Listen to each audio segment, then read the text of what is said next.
Hey there, folks. I'm Matt Hansen, And I'm John Johnson. and you're listening to Planes, Trains, and Comic Books. the podcast where we discuss favorites we've reread, both classic and new comics we want to read, and everything else in between. And here's the comic we picked this week.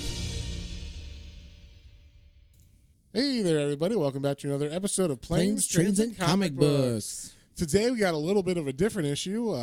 We have read a couple different stories of the same story. There's different versions, I'll say.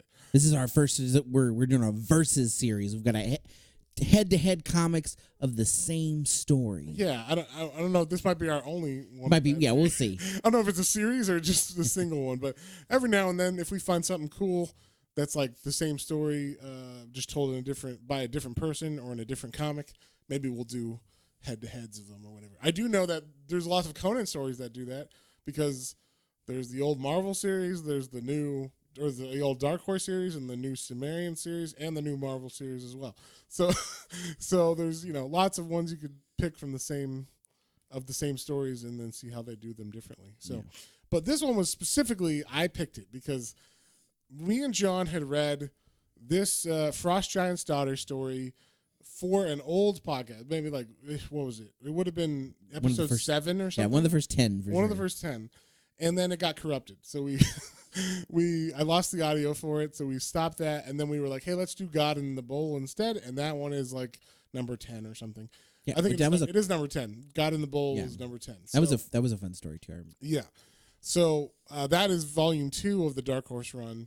So I was like, you know what? I read the Cimmerian, which is a new indie comic company series, because Conan, if you don't know, is starting to fall into the public domain. So slowly, over the next couple of years, we will see more comics coming out that are actually involving different characters besides Conan, who they can use his name in the comic, but they can't use his name on the title because Marvel has that trademarked or something. So they get to call it the Cimmerian, who that's the race of people Conan is. And then, but they can still tell some of the old original stories. So I think it was everything that was, copywritten in 1939 or 29, whenever the fuck he was writing. I think it was 29. Yeah. 29 and 20. No, 29 and 30, I guess. That would have been what it was because would have been 2019 and 2020. Yeah. So. Or it might be 19. Maybe it was 1919. I don't fucking know. Whenever he was writing these damn stories. Yeah, the copyright's like, what is it? It's like 90 to 100 years, something like that. Yeah, unless you're Disney, and then you can just fucking do whatever. Yeah, then they're like, oh, I'm sorry, we're. I think it's supposed to be 70 years or something, or 80, like a lifetime. Like, okay, 80 years, you're dead already, so then it's done. But then Disney's like, no, we want our mouse to be copyrighted longer than that. So. Yeah, I can't even begin to understand the way that they're weaseling their way through. I don't know. They found backdoor channels or something. Yeah. But Robert E. Howard did not find backdoor channels. He died very young. So so his stuff is starting to fall into public domain. And so we're getting all these different versions, and I read the Cimmerian version of The Frost Giant's Daughter, and I was like, oh my God. This is one of the best tellings of this. And it just, okay, not only is the art amazing, the writing's really good, and the story's really good, and it's just as I think if Robert E. Howard read that, he's like, "This is how my story should have been." like I feel like this is what he wanted. Like because if you know anything about Robert E. Howard stories, they're all pulpy. It's about a strong man who likes busty women and is an adventurer or whatever. So like that's as long as it follows that story, and I feel like he might be ashamed of. Or what's it called? Embarrassed about how forward the Cimmerian is, because they don't pull any punches. Nope. These comics are not for children. They are they are very much adult-rated comics. It even says the uncensored Conan comics on, or the uncensored Robert E. Howard stories. So like basically they take Robert E. Howard's suggestive stories that are somewhat descriptive, where they're like, her milky skin and like the sumptuous blah, blah, blah. Like he's using language to show it. Well, in this, they just show it. Yeah. And and I feel like, it lives up to his memory. I think he'd be proud. So, but first we're going to go through the Dark Horse run because it is a very good story. Also amazing art, also amazing writing. It's just a little different and a little bit more tame. Tamer, yeah. I would give this to a 13-year-old, this original series. It would be perfect age, I think. Hey, check out Conan. If you like hair that's strategically placed over certain nipples and stuff. So Wow. So it's like a suggestive comic. I would give it to like a 13-year-old or something, but maybe that's just me. I don't know. Your mileage might vary, but I mean, if you read comics in the 90s, I mean, we're talking nothing worse than that. No, they're all very voluptuous, but they just have extra pockets and pouches. What do you mean? Oh, in the 90s. In the 90s, yeah. Yeah, and those pouches covered specific. That's what I'm saying. You're like, oh, she has a bandolier, just right in the perfect area. Just crossing out her areolas. Yeah. So yeah, basically. So yeah, that's what it would be, and in the 90s, and this is continued. We have Carrie Nord on the art on this, and Kurt Busiek writing, and this was just to make it more confusing for everybody about how many Conan series there are. This was from the Dark Horse run in the mid-2000s. This is issues 1 and 2 of that series. It is now owned by Marvel because they got the copyright back. So now Marvel's publishing it under their name, and it's called, what's it called? Conan Chronicles. The Conan Chronicles books by Marvel. And so all you want to look for is the date, which is 2000. I believe it started in 2004, maybe, or 2003. And then it is written by Kurt Busiek and the art is by Carrie Nord. So just in case you're looking for which ones we're talking about, and it's issues 1 and 2 of that series. And so we start off in the frozen wastelands up north above where the Cimmerian's from, where Conan comes from, I guess. And he is already on his path. He has left his people, as he explains later on, his people are normally not travelers. They like to stay in their, stone, mountainous, tree-filled areas or whatever, but with the hard ground and everything. And they're black-haired people, we should also say, because hair means a lot in this yeah, comic, yeah, very much in this hair world. yeah. Hair color means a lot in this world. It's basically the races of, like, once you get above the north, where, like, everybody's white or whatever in this area, they're like, all right, okay, you fucking brown hair. Yeah, now we have to judge you from your hair colors. We're going to get racist based on hair. All right, so Conan being of brown or black hair is disgusting. One of those people. Yeah. And then, so he comes up north because his grandpa was a traveler, apparently, a very weird, Cimmerian. And he would travel, and he told Conan of all these adventures of wine and busty ladies, and Conan's like, that sounds pretty good. Yeah. And so... And there was one place he never got to that he wanted to see. It was supposed to be one of the greatest places. Yeah, and it's called Hyboria. It is up very, very north. Far north, yeah. It is even like a fake society sounding where there's like these people are immortal, and they have infinite amount of wine and booze, and then when they get so bored, they just jump off into the heavens and soar away in the wind or whatever. Yeah. And it's a very like mythical tale he's got in his head from his grandfather, or from whatever stories he's heard. But so that's why he's up north. He's trying to get to Hyboria, but now he's in the land of the Aesir and the Vanir, who are, for all intents and purposes, Vikings. We're going to say there's orange-haired Vikings, which are the Vanir, and there are yellow-haired Vikings, which are the Aesir. Aesir, yeah. Aesir, yeah. Eesir. Yeah, we'll say it's like the Nordic, and then it'd be Swedish. Yeah, like they're the same people, but not the same people. Yeah. Like they're separated by a couple miles. Yeah, there's a border, and then there's a border of snow and trees, and then Then for some reason this tribe has orange hair, so they're of course what are these people? Yeah, these crazy redheads. Yeah, redheaded stepchild. Yeah, village. We don't like them. Yeah, so they are at war, and we start off in, like we said, in this frozen wasteland. This woman is running away. She has blonde hair, so we know she is of the Aesir, and she's running from a Vanir red hair, this vicious red-haired man, and he's trying to. He literally says, she's running for her life, she's crying and she's running with a baby in the snow, barefoot and everything. And he's like, I'm going to rape you and I'm going to smash your baby's head in the meantime. It's horrible. Yeah, like I'm going to kill your kid and then I'm going to rape you and, and that's what's going to happen. So he's not a very nice person. But these are, old school times. These are Vikings, like we said, basically. And so he gets her to the ground, and as he's about to kill her baby, I guess, he's got his hand raised, and like we said, he's on top of her, but he looks like he might be about to punch the baby in the face. Yeah. Conan chops off his head with this big-ass longsword. This is a fucking fantastic shot. Yeah. Like, Conan's just like, ah! And, like, the sword has already gone through the dude's head. And I will say, Carrie Nord is a painter. So he's got a very specific, very cool style. Oh, yeah. The way he paints is very fucking amazing. Like, it's like he shows detail where it needs to be, and then otherwise he doesn't. Like, so the blood is not very detailed, but it's just red everywhere. And then, like, you see the muscles and the shadow and everything, but, like, where there's not detail, there's shadow or clothes. And I don't know. He's got a very, very cool style. I always like it because, like, if you're far enough away that I wouldn't be able to see your expression, it's just kind of fuzzy painting colors. And then if you're close to me, he's got every vein and every vessel and every eye movement and everything in there. So I like it a lot the way his thing is. But he draws a very ferocious, or he paints a very ferocious Conan. I like his art a lot. This was one of the first series I was like, whoa, that's some cool art. You're like, in the 90s, I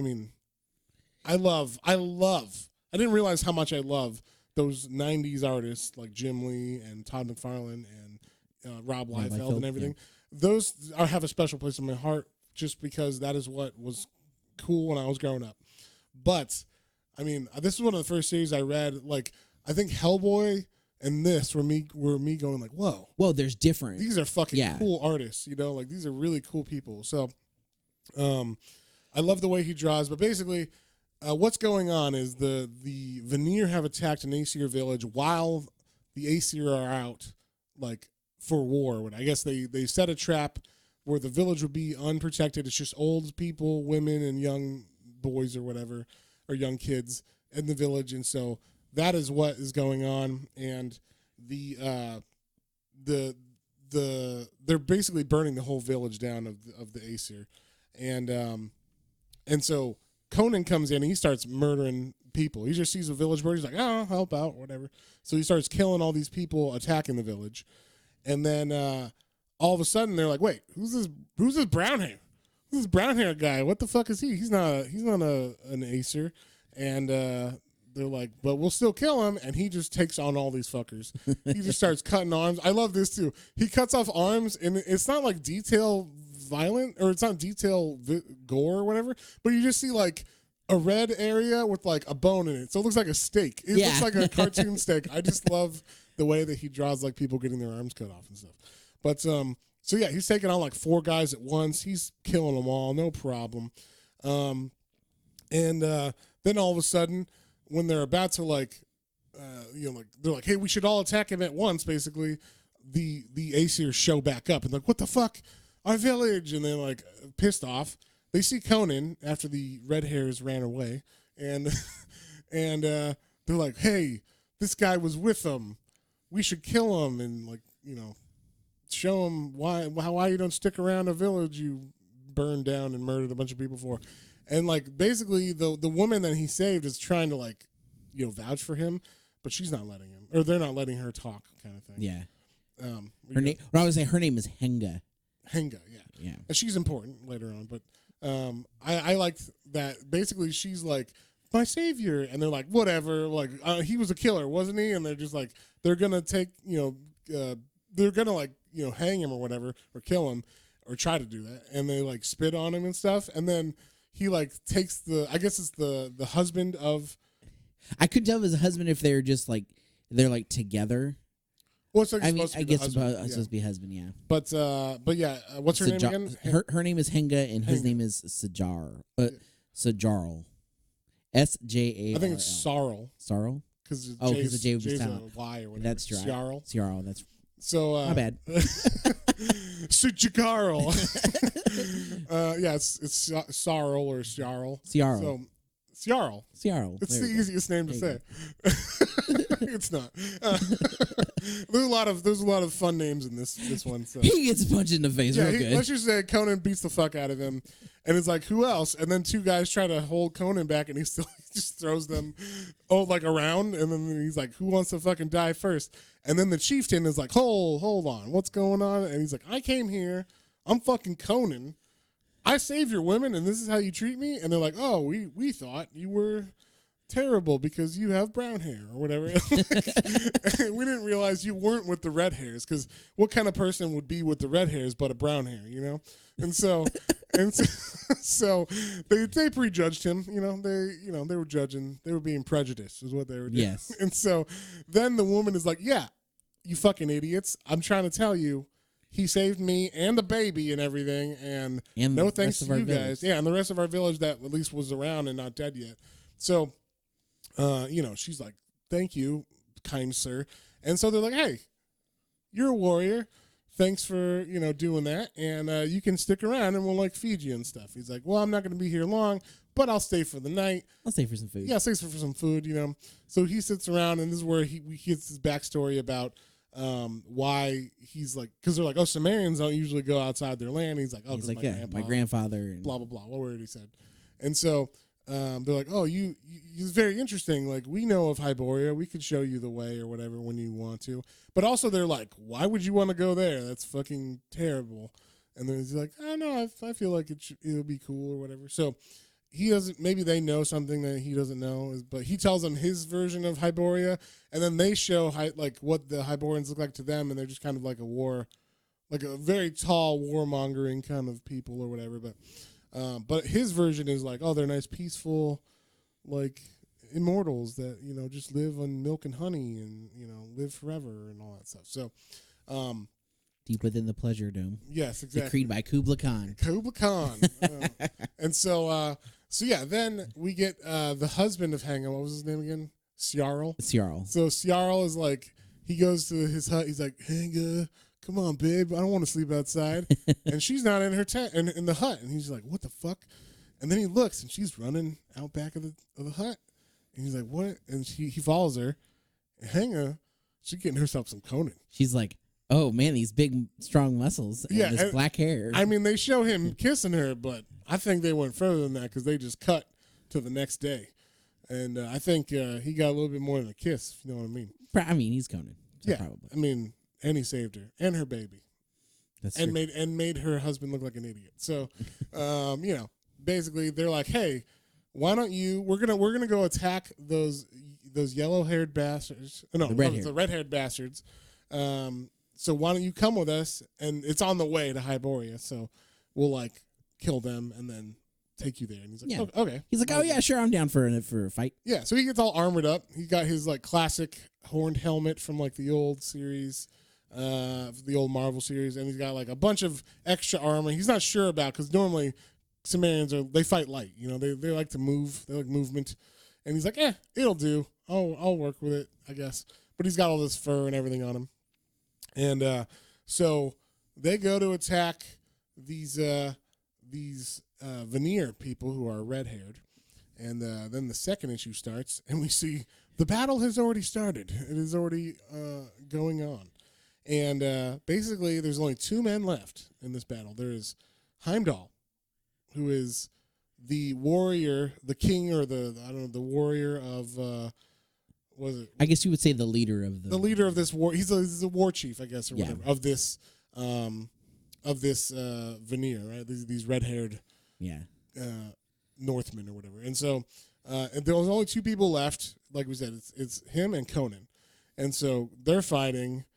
And they're talking to each other. We see basically Heimdall's like, tell me your name, sir, so that I may tell my brothers who was the last person on the battle. And he's like, you can tell fucking Satan what, you can tell your brothers in heaven or hell or whatever in Valhalla. Yeah, in Valhalla. where that you fought Conan.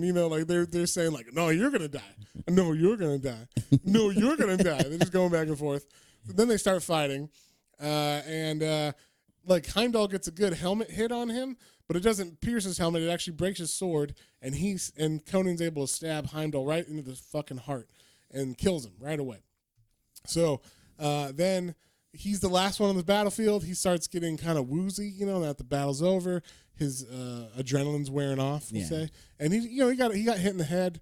He's also seeing all this gore around and stuff. So he's like, okay, I'm kind of getting sick a little bit, but then he kind of passes out for a second, falls in the snow, and then he looks up because he sees something. And what does he see?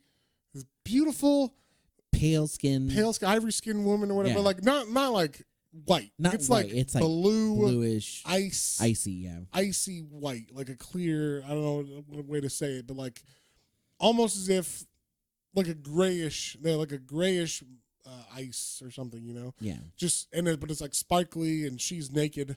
She's half naked in this, but like in both one she wears like a loincloth, but then the top is she's topless, I'll say. Yeah. And in this one, hair the hair is strategically placed. Yes. So the red hair, she's got red hair, and Conan's like, "What are you, one of these veneer, wenches or something?" And she's like, "I am not, like, I am no veneer temptress." Yeah. And so she's like saying, like she's kind of teasing him, and they're talking for a bit, and she's like, "Well, why don't you come on? You think you can get me?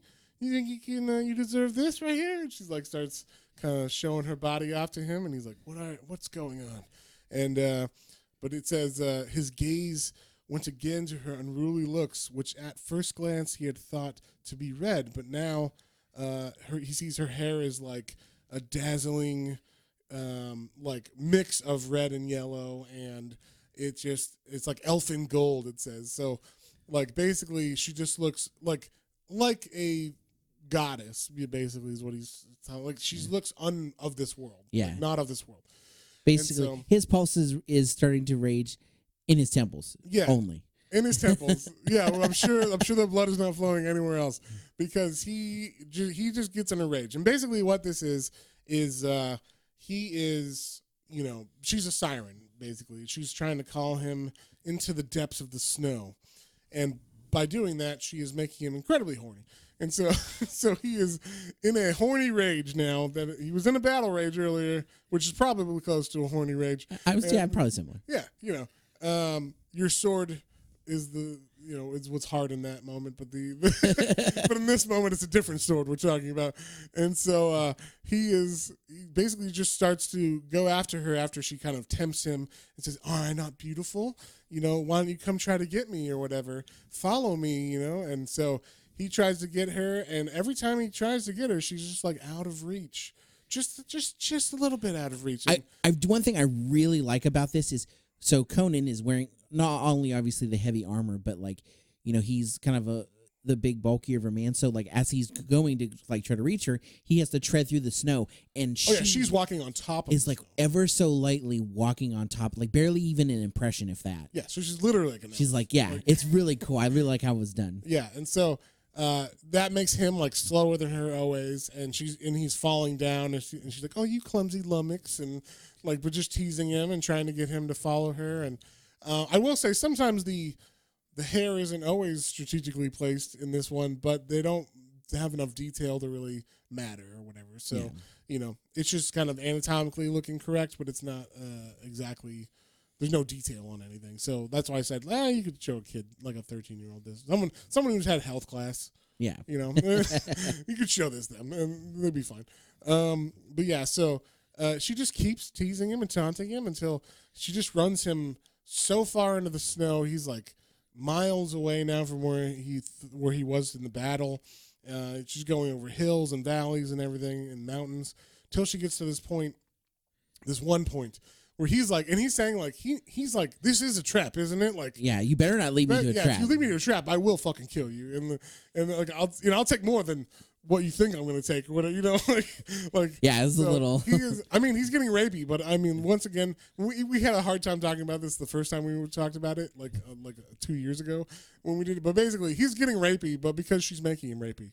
Yeah. So like I mean, while I'm sure he's like, Did you see what she was wearing? I'm kidding, but it's literally nothing. Literally, she is saying, "Look at my tits. Don't Yeah. you want this? You want this? Come get it, big boy," or whatever. And he's like, Yeah, all right. She is, like you said, she is playing the role of the siren of like, look at my. This is some weird. I am magic, tempting you for sex. Yeah, So, and like, so this that is- you will be killed. So Yeah. she was literally magically tempting him, I believe. So Yeah. because it is magical. Because later on, we learn like, oh, he hasn't gone that far, or it wasn't like 2 nights or whatever and stuff. So, but yeah, in this, he's like, she's leading him, and she gets to this part where there's kind of like a cleft in an ice mountain or whatever, a glacier maybe, and all of a sudden 2 giants pop out. They have tusks and they are very large, and they also have the same color skin and red hair and everything. We find out he's like, what is this? These are her brothers. We're actually like the children of Ymir, the frost god up there. He's a giant. Frost giant god. And these are the frost giant's kids, and that's the frost giant's daughter that was teasing him. So we have they have a thing.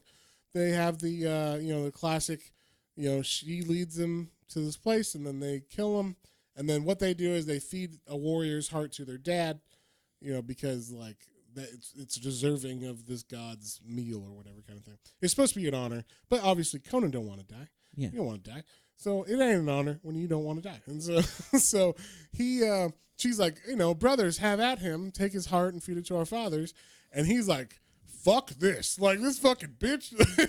Like, he just automatically cuts this one of them's legs off, or like cuts them really deep. Where like the femoral artery is cut for sure. This thing is dying. It leans over like as it like falls from the pain, and then the other brother, they both have axes.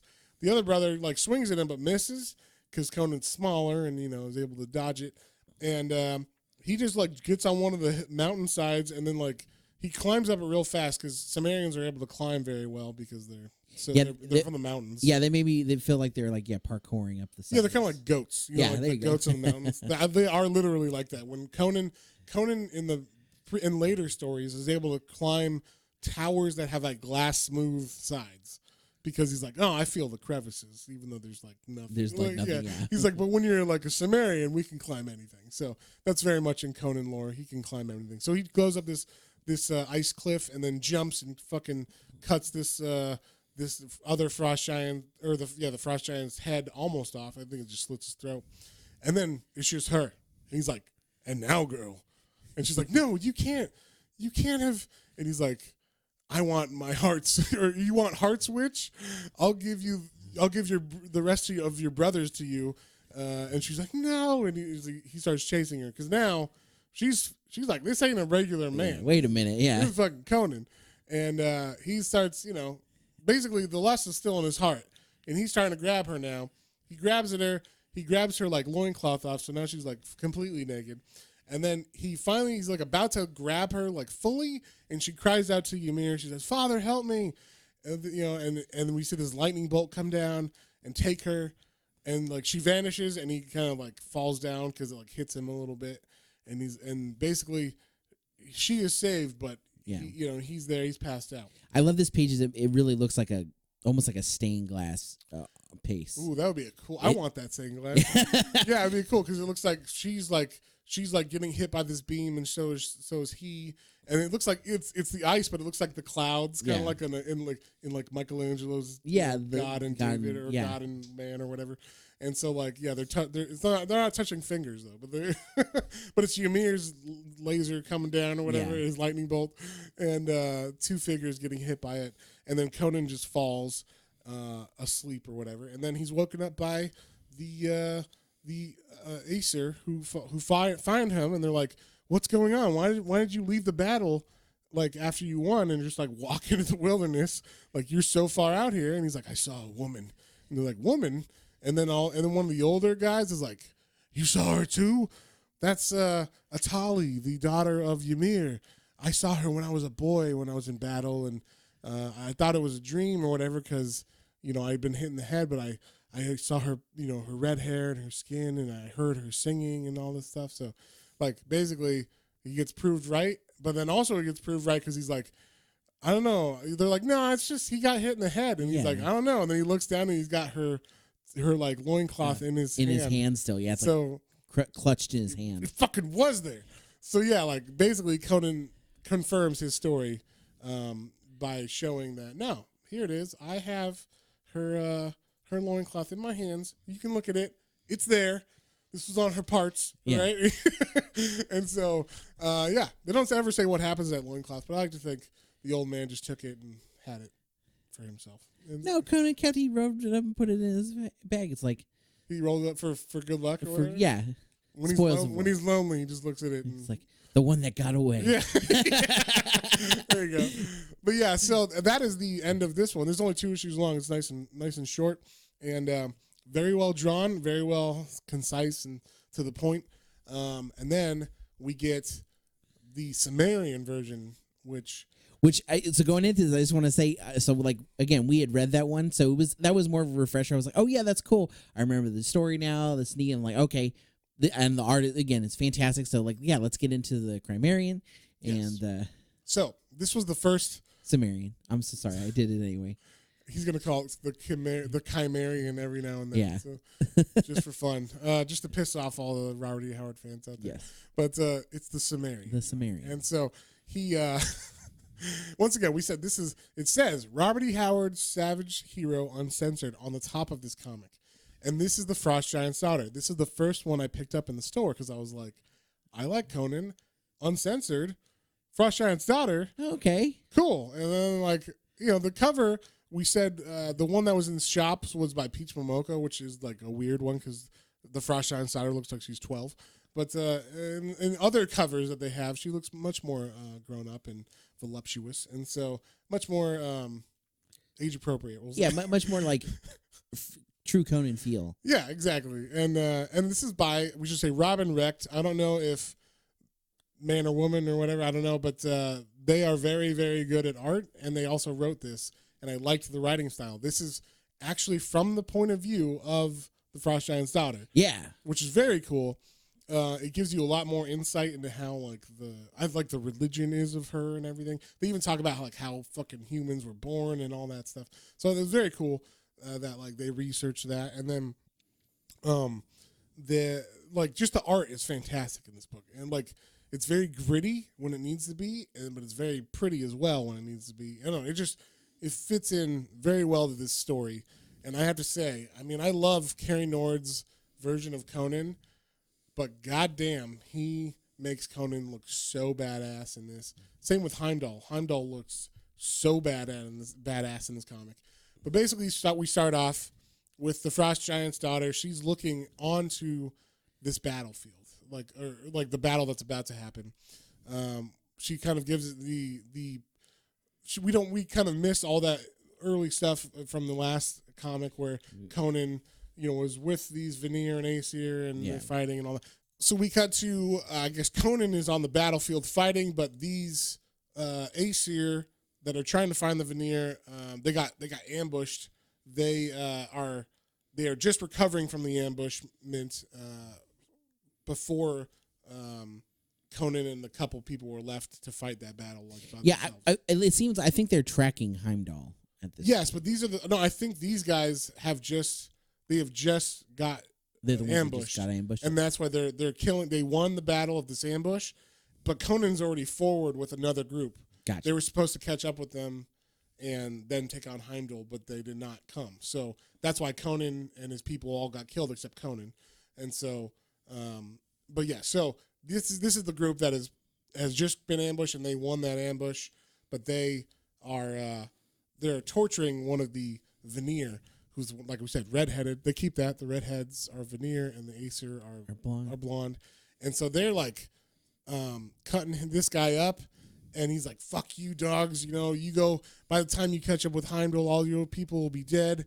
And he'll fucking take your head and piss on your faces or whatever, on your corpses. And they're like, oh, you like piss, huh? And I like this. This set the tone. They're like, oh, well, you like piss? And they just start pissing on him, which I was like, holy shit. Like, yeah, and then they leave him, because they've cut him up a bunch. They've left him for their wolves to eat. So they let their wolves eat the rest of him as he's still alive, which is pretty fucking metal. Yeah, that's crazy. And like you said, setting the tone right away. yes. So then we cut to, like we said, the Frost Giant's daughter. She is looking over the area that is the battlefield of Conan. So she kind of sees all, I would imagine, like what's coming up. That's how she kind of knew that. But she's looking directly at the battlefield, and she's all hot for Heimdall. She's like, finally, a warrior worthy of my father. You know, my father will eat his heart today. Heimdall. He's like the first person in a very long time that's been like worthy of this honor or whatever. We also see that she's with two polar bears in this, two giant polar bears. Like we're talking, 10 times the size of a polar at bear. least, yeah. They look like they're as tall as a 3-story building and probably as large. And so and they have some like I couldn't tell if they're like side like yolks. They look like yolks, but I think or they're supposed to be tusks. I think they're tusks tied to their sides. So these are actually the brothers. His interpretation of the brothers in this are these two polar bears who have these giant tusks like tied to their shoulders, like over the backs of their necks, kind of thing. I think it's because in the book he says they have tusks. So I don't know if that's just how he wanted to show it.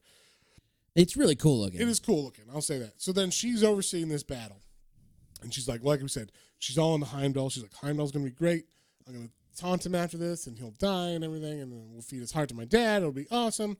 And then there's something else. She's like, what is this stranger? Like her brothers even talk to her like, no, there's someone else there that is better. And she's like, wait, who? And she's like, oh, this stranger. And she's like, yes, I hear it. Like his heartbeat, his pulse is so regular that I didn't even notice it because Conan's just murdering, and his resting heartbeat is just it's just a 60 BPM or whatever, like he's not hard, he doesn't have a high pulse, he's not freaking out, he's just murdering, and that's where he's most at home. And so she's like, oh my god, this is the man, like this is the bear among wolves, this is a warlord. She gets really into Conan, talking about him and how like amazing she is. He's young, massive.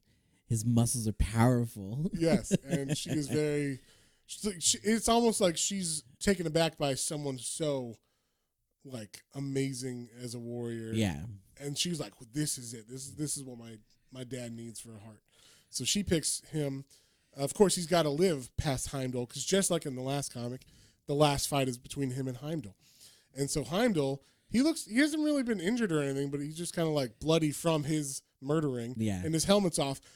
This is the coolest set of armor I've ever seen. Heimdall has, this is how big Heimdall is too, by the way. He has moose antlers for shoulder pads or braziers or whatever, shoulder braziers or whatever, like shoulder armor. His shoulder armor is fucking moose antlers. And they look proportional to him. That's how big Heimdall is. So Heimdall's like, why are you fighting with them? You're not even a fucking AC'er. Like, I see your black hair. Yeah, he's like, and he kind of says the exact same thing. Like, who should I tell my brethren was the last person on the battle? And once again, Conan's like, who should I tell? Or, you could tell the people in hell that you fought Conan. That's what you could say. And so they go off, like we said, on each other. And, fucking Conan as he walks up. We haven't really seen him. We've just seen, like, glimpses of him through, like, red. Like, we've seen his eyes. That's one thing. Like, so the only art other than like the very beginning where it's showing the ambush, the battle art was really cool because it shows the Frost Giants are looking, and that's very detailed. And then as she looks at the battle, the art for the battle, black. They're all shadows, but the red is blood spatter. It's really cool. Very cool. Yeah. So Conan in this, he walks up and he's coming through the windy snow or whatever, right? So. He's coming off the battlefield. You can see red, but he's in fucking furs, like fur armor from head to toe. He's got this giant fucking sword. Or is it an axe? I don't know. He's got an axe and a sword. He's got both. But he definitely has an axe. And he's got this helmet, and the fucking, unlike the horns on the other one, the horns are coming from the side, and they look so much fucking cooler. It looks like the death dealer. Yes, death dealer. Like yes, death okay. From Frazetta. So he looks like the death dealer from Frazetta. It's obviously a callback to that. Yeah. Frazetta is an amazing Conan artist. So obviously he's like, I'm gonna make him be basically this is Conan the death dealer. So he looks so badass. I want that figure, by the way, if that ever happens. But he takes off his helmet. He's like, "Fuck it, I'll fight you without a helmet." And she's watching this battle like happy as ever. Like, oh my god, two warriors who are both deserving.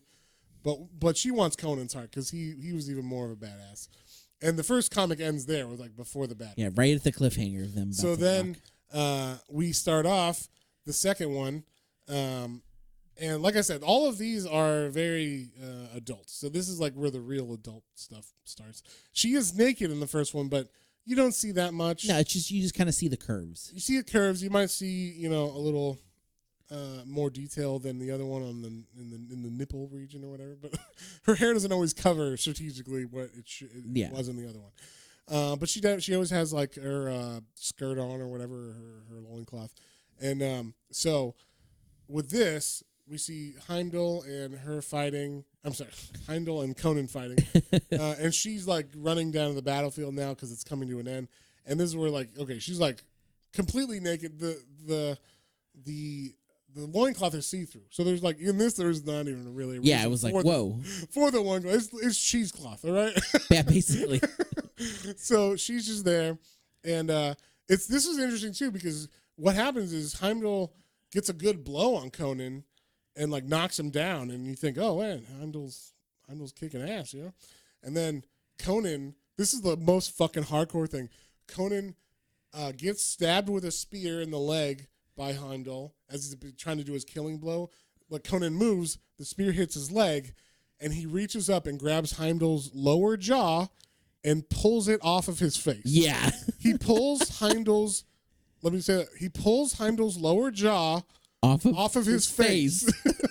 This is like the mountain in fucking Game of Thrones or some shit. Like, he grabs his fucking jaw, beard and all, and rips it off of his face, like his whole lower jaw. Yeah, that's how strong he is. And I love the one line as she's watching on all this is she's like, oh man, he's like a bear, in the den of wolves, and wolves shouldn't face bears. Yeah, and she's like, for the first time, a thirst for life is stronger than his, like, than Heimdall's or than whatever.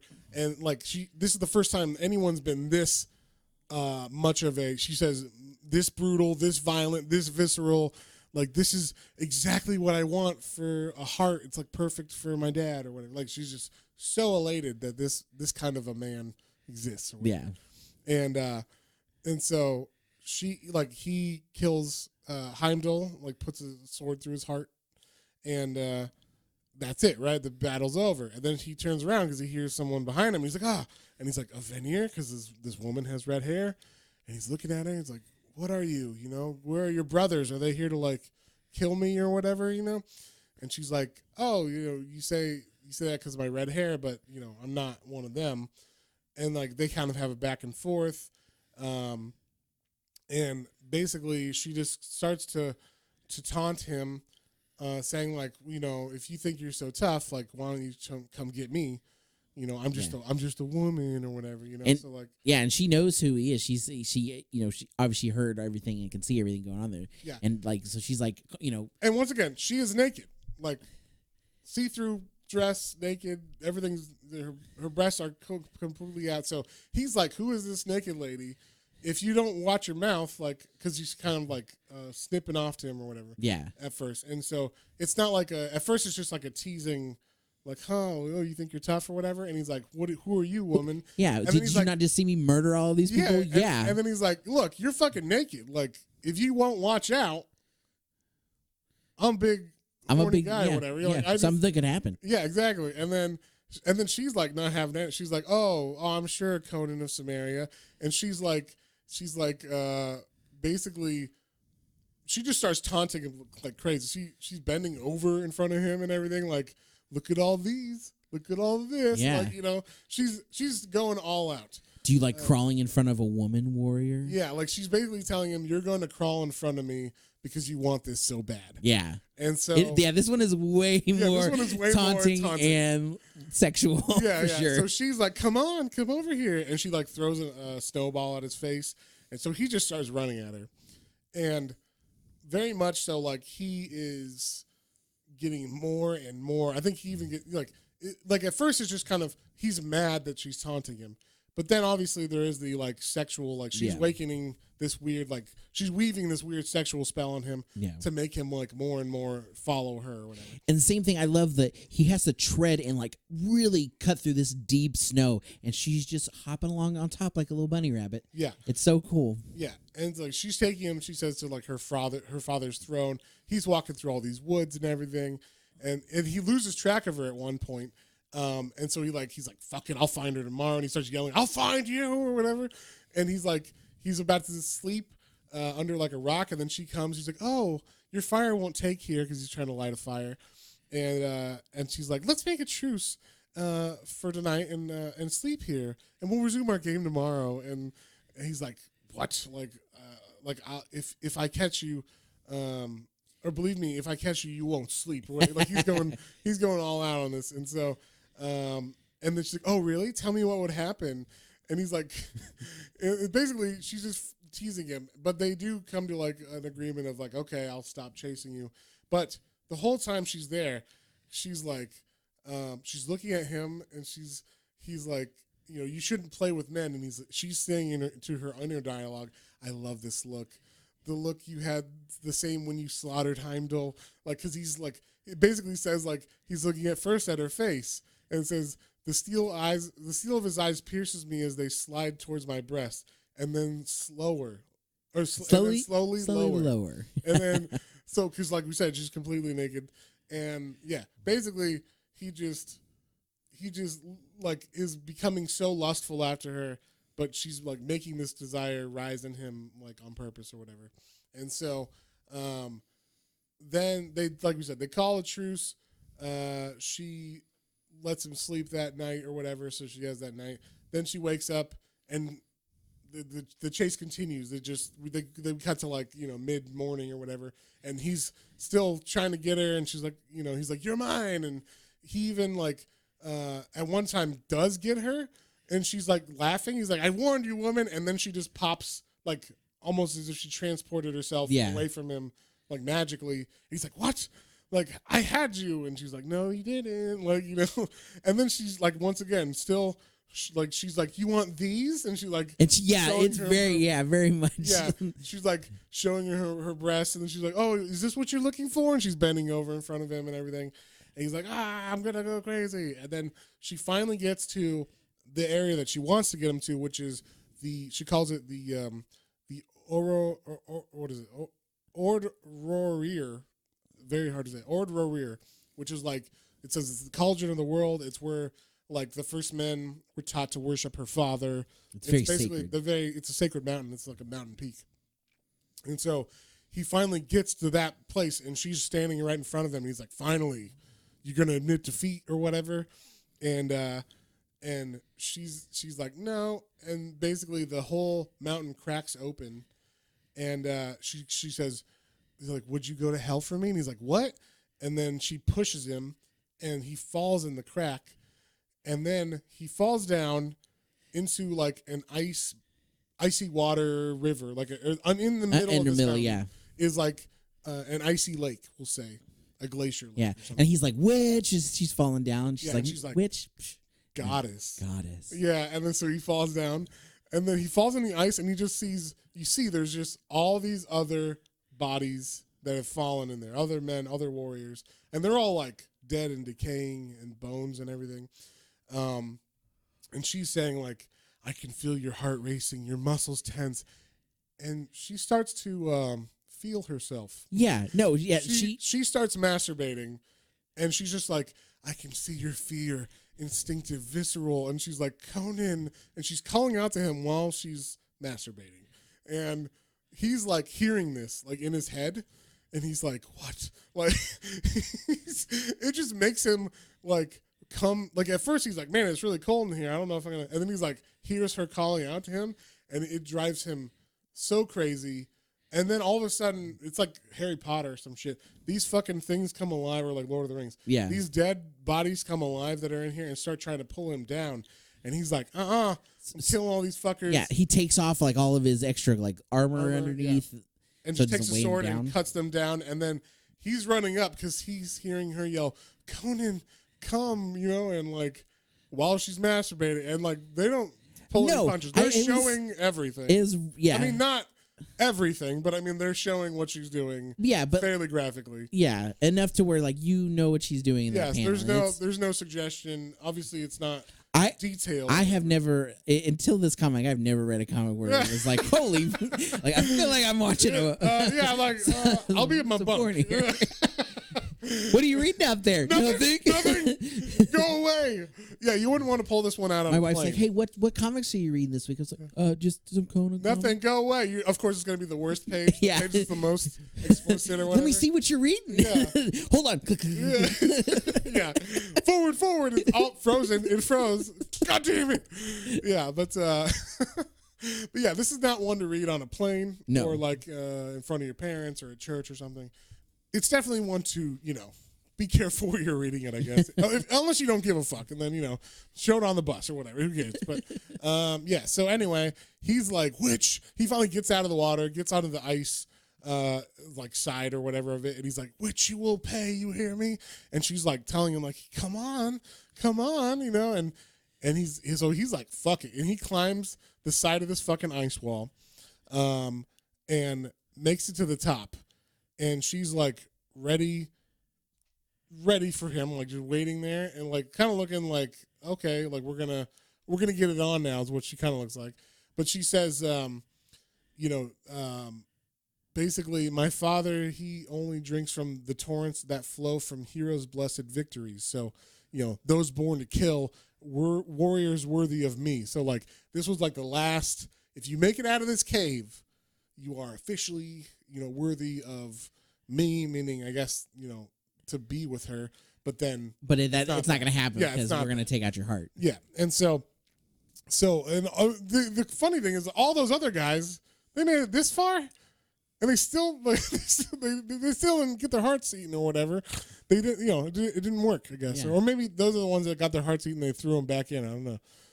Yeah, we don't explain know it. for sure. We don't explain it, but basically that is like the end of that issue, and then we get the third one, and the third one, it starts right there, right when he gets up out of the cave, and we see her brothers kind of magically appear. Her brothers being the big polar the giant polar bears with the tusks on the sides of their head, on either side of their head, and they talk, which is interesting. They kind of like they talk to her. It's kind of weird. Like you see them like they kind of look like they're talking to her and saying stuff and like are very excited about this man that they're about to tear his heart out. And the interesting thing that happens in this one, which didn't happen in the other one, is I feel like she's giving him a heart attack. All of a sudden in his body, it's like dum dum dum dum dum dum, and it's like these dum dum like sounds are all over the page, and she's like, oh yeah, that's your heart, and like this, I'm gonna eat it, and then my brothers are here, they're gonna tear it out, or my dad's gonna eat it or whatever. Like you're just food for my dad, and she actually gives a history of her dad while he's like writhing on the ground in pain from the way his heart's beating, and so we get like, oh, her dad was the first giant, and then or the first, I guess frost giant, first giant. Yeah, he's the greatest or whatever, and then and this is cool. So like, your mirror, he creates himself, and then he's like, oh, he has children, but then all of these children are they like, get jealous. yeah, fuck you, Dad. And then they cut off his head, and then the blood is like what gave birth to people, and like the world, like this universe or whatever, and everything. And so it's what created the earth of the men or whatever is his blood. And so but basically he, in order to I guess get food and sacrifices and stuff, he is given hearts of the like best warriors or whatever out of everybody. And so that's basically, he's invited you to my father's banquet is what she tells Conan, and it's like the biggest thing ever, so it's such a wonderful this is an honor. That's what. So, and the whole time we're seeing like don't, like his heart is beating out of his chest, and this is great. He's like and he's like starts to turn over, and she's like, what? Your heart, it resists, impossible. And then the bears are like, and then, this is the only thing I didn't like about this comic is the tom like the beating gets bigger and bigger, and it starts to cover up the artwork. I think a little too much. A little too much. Yeah. They should have. This page is okay, but the next page I think it's just like over it. It's like so much you can't really see what's going on. They should have put it like in the little margins or whatever or something. But either way, he gets up and she's like, "No, you can't resist. Obey, mortal, obey." And he just starts standing up. She's like, "What the fuck?" And he just overcomes her will, and then the bears attack him, and he attacks the bears back, and he fucking kills those bears. Let's put it that way. He just starts fucking. And once again, it's hard to tell exactly what's going on because there's so much tom-toms all over the place. But basically, he's cutting their face and their necks and their arms and shit off and everything. And he's going all out on them. And then what's left is her. She wakes up because this whole time, I guess him fighting the magic kind of put her in like a weird, like it hurt her mind. Yeah. Because he was under her spell and he was resisting. So like I guess maybe that the wavelengths hurt her or whatever back. I don't know exactly, but they make it seem like she was passed out for a hot second while that fighting was going on. And then she wakes up like, what? And then all of a sudden, Conan. And she's like, what did you do? And she sees the brothers are slain. And he's just like, rah! He just runs at her. And she's like, no, back, deadly. I'm a goddess. And he's just running at her yelling. And she's like, don't touch me, no. And then he grabs her. He grabs her tunic, just like in the other one, her loincloth. And then she yells, "Oh, Father, save me!" right when he's about to grab her like body. And then a lightning bolt comes down and strikes the tip of the mountain right where he was about to grab her. And then she is gone, but Ymir appears. But he appears. Right in front of the mountain. You get to see him, his whole headless body. And he just like grabs her, saves her, and then disappears with her, basically. Conan tries to jump out at him. Yeah, and it doesn't do, like, he disappears before Conan jumps. You see the lightning go, but he, like, actually wields his sword like he's going to fucking kill Ymir. It very much reminded me of the third Thor movie, Ragnarok, where Hulk's jumping at, what's the big horned guy? I'm blanking. The big horned guy. Yeah, he comes to bring Ragnarok to Asgard. Oh, yeah, I know what you're talking about. Yeah, I don't know why I'm blanking. Yeah, but yeah, it reminded me of that. It's like this little, he's really big and buff, obviously. But yeah, this little version jumping up this like god giant creature, god or whatever, just demon. Yeah, but yeah. So, but I think to me, this isn't like him trying to actually kill Ymir because he's like level-headed or something. It's because he's driven so mad right now by the like lust and the betrayal or whatever of that lust, and then the killing of the brothers. Yeah, exactly. He was just in a fight. So yeah, so like I think he's not of his mind right now. He's so like driven crazy by this witch, and then so he jumps into the it looks like a canyon, but what happens is the lightning strikes, and then we're back kind of where we were before, and then all of a sudden, Conan is found by the Aesir, and they're like, "Oh my God, we found him!" And then they're like, "He's back with us." And they thought he was dead, but he punches one of them as they try to revive him. He's like, "What?" And then they're like, "What? Like, what's wrong? Why did you come all the way out here?" And he's like, "What do you mean?" He's like, basically they tell him he thinks he's been gone for 2 days. He's like, "A woman appeared after the battle. I chased her into the mountains for 2 days." And like, the battle took place this morning, Conan. Like, you're like a couple miles just further than this battle or whatever, but we followed your tracks or whatever. You must be delirious with fever. A woman in battle, haha, or whatever. And then one of them says, "Have you seen the goddess?" And then they bring up, "Oh yeah, that's Ymir's daughter." And then he says, and then they're like, "Oh come on, did you really see that?" And then he's like, "I am thirsty. Please give me something to drink." And he reaches up with his hand, and his hand has her loincloth in it. Cloth in it again. So. Yeah, basically they were like, "Oh my God." And then we see the daughter is now like, we cut to her sitting very like broken up and crying, kind of like she has tears in her eyes because she's like traumatized, I guess, by the fact that she didn't get to kill this guy or whatever. Yeah, that she resisted her. He resisted her. He resisted her. And like her magic and stuff. Yeah, so like she's just kind of like freaking out that happened. Her brothers died. I mean, yeah, it was a lot. But yeah, that's what it is. That's the end of it. And so, with that, what did you think, John? What did you think about the two, and what would you give? I guess give both of them, but give them in general. So I mean, they're both good, and they both told a great story. You know, I like the I liked the second one a little more, not because of the sexuality per se, but I mean it. Not actually, I think it really like made the story work even more. Like, yeah, I will say that like as the reader, you're like because she's actually doing these sexual things, you're like, damn. Oh, I feel like what Conan's feeling. Yeah. Or, you know, whatever. Like, but the main point of it, the second part that I like, or the second story I like a little more than the first, is that most of it is from her perspective. Yes. So you're getting like she's watching the battle, and then like she's talking about and then like this game that she's playing with Conan, and I mean you don't really get until like halfway through the second one any of Conan's inner dialogue of what's going on, but like I really liked like her showing that she is putting on a show and putting on this charm and this magic on Conan because of the ultimate goal. Not that that's not, you know, you don't get that from the other one, but I just really like that perspective. I thought it was really cool. Yeah, the other one was just kind of like a story perspective. Like you're the the narrator or whatever watching this. Yeah, or you're the reader just reading the story of these two characters running or whatever. But like this was like her inner dialogue of like, you know, I'm teasing him. I'm trying to get him so like hot for me that he will walk into fucking hell and then climb out for me, and then that's when I know his heart is for my dad or whatever, you know, kind of thing, that he's worthy of it or whatever. And so I mean with that, well, what would you give? I guess I don't know if we rate each one. I don't know if we rate each one or we just say I mean, so the second one I think is better overall. But as a story, but the art is good in both of them. Yes. The story is solid in both of them. I don't know, you know, it's weird to say.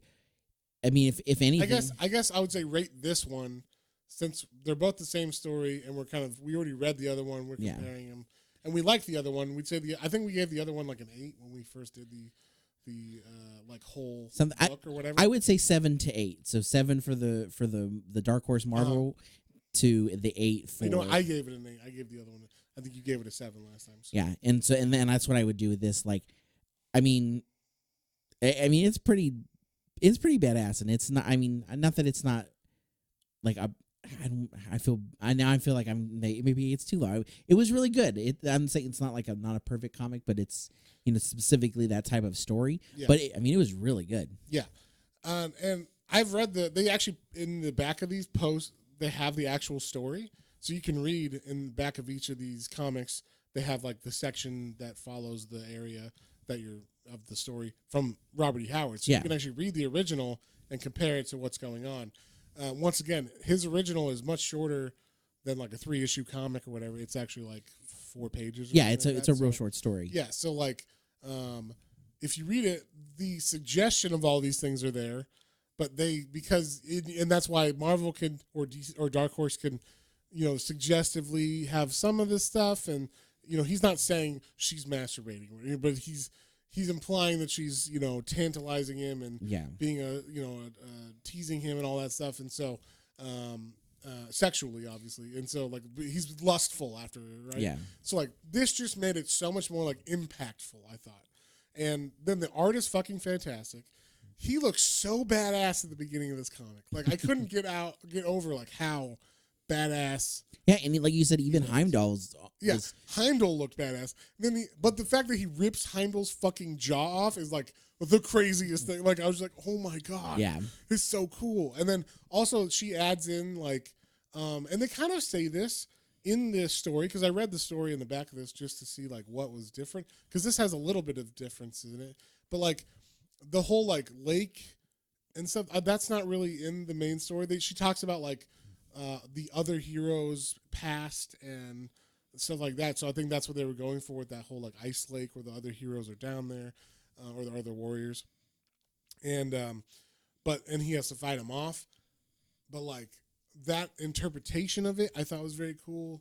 I'd say the only thing that like I could give or take in this one is the polar bears.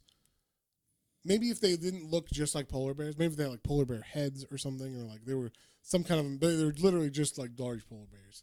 And then they have like the tusks on either side of their shoulders. I'm like, Yeah, It's okay. I would say like I prefer the look of the frost giants as being actual like giant trollish yeah. creatures Yeah. in the first one. Yeah. Although I really like the big polar bears too. This one, I think we kind of mentioned like this one pulls a lot of reference to like Frazetta work. Yeah. Because I mean, even they have he has that one I can think of right now too. Is like Conan with like these two gigantic polar bears. I think it might be That might be related to why. the story. That might be why. It's not Conan. That's called the Veneerman. Okay. Well, it's Yeah.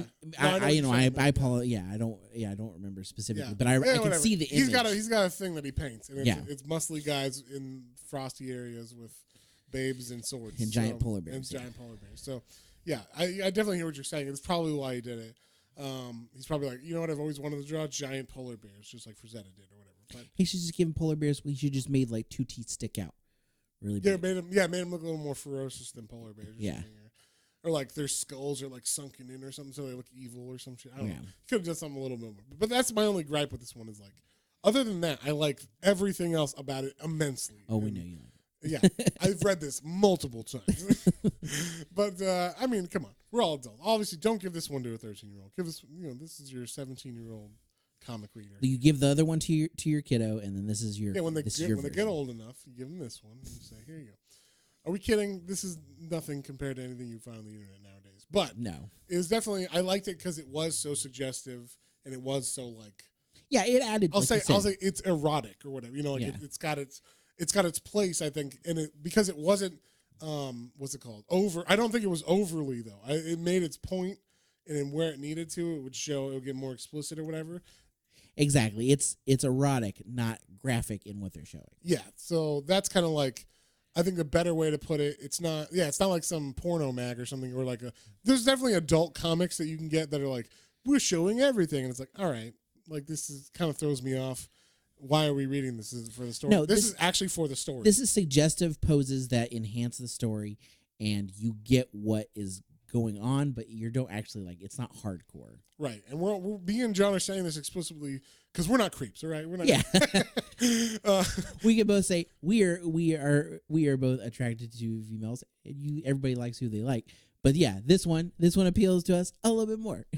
yeah, and this for the ladies, or ladies who like ladies, guys who like ladies, or Yeah. people who like ladies. So, but I just said like this is like if you're gonna read an erotic book or whatever, like the romance novels or Yeah, whatever. this would definitely be one. This yeah, is the guy's version. This of is that. this is so yeah. Let's say you don't want to like read an actual like long book on it. If you want like a visual representation Yes. with some words, then you There go you pick go. up the graphic novel. That's why I was here. like, it's an erotic book, not a Yeah. not a graphic sexual book. Or whatever. Exactly.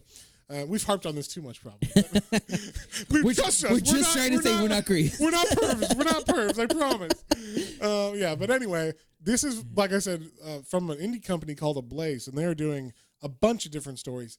Not all of them are hits, but I'm buying all of them because I want to support the idea that like, okay, we're gonna do our own thing. So, but each one of these is like by a separate author. Usually, or at least so far, since this one, because I think this one was a big hit. They've been doing like single authors and artists like on it. So like this guy will tell his vision and this person will tell their vision. Oh, of the nice. story. So like it's been nice to have that kind of on all of these different Conan stories. So, but yeah, with that, what are we reading next week, John? Ghost Rider: Road to Damnation. Which should be very fun. Yeah. We have not read any Ghost Rider, No, I've never read a. and it's a character I've never really read before. So. I've read some team ups I think before with him, but none specifically. The only other thing I know of Ghost Rider is going to be the Nicolas Cage films. So Oh, fantastic. I bet that's what everybody wants you to remember from Ghost Rider. The Nick Cage movies. But, well, if you guys have any comments, questions, or suggestions, you can email us at planetrains.comicbooks, all one word, at gmail.com. and don't forget to check out our Twitter, Instagram, and YouTube channel for exclusive content. Exclusives. So yeah, we'll catch you and Ghost Rider on the next one. On the next one. Bye.